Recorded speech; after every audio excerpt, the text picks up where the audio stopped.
होळी आणि धुळवडी अवघ्या 2 दिवसांवर येऊन ठेपल्या असताना अकोला शहराच्या बाजारपेठांमध्ये रंगोत्सवाची धामधूम सुरू आहे। रंग, पिचकाऱ्या आणि पूजेच्या साहित्याच्या खरेदीसाठी नागरिकांची मोठी गर्दी पाहायला मिळत आहे। अकोला शहरात होळी आणि धुळवडीच्या पार्श्वभूमीवर बाजारपेठा रंगांनी नटल्या आहेत।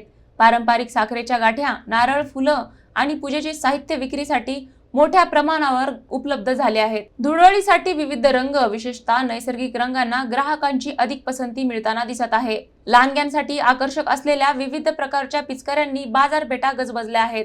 गन, टँक, सिलेंडर तसेच कार्टून थीमवरील पिचकाऱ्यांना मुलांना भुरळ घालत आहेत। छोटा Bhim, Doraemon, agree bird, Motu Patlu अशा पत्रांच्या प्रतिमांसह असलेल्या पिचकाऱ्यांची किंमत 20 रुपयांपासून 500 रुपयांपर्यंत आहे। पांढऱ्या व रंगीबेरंगी कपड्यांची ही विक्री वाढली असून नागरिक सणांच्या तयारीत व्यस्त आहेत। शहरातील मुख्य बाजारपेठांमध्ये सकाळपासूनच ग्राहकांची वर्दळ वाढली आहे। होळीच्या रंगांनी अकोला शहर न्हाऊन निघण्यास सज्ज झाले आहे।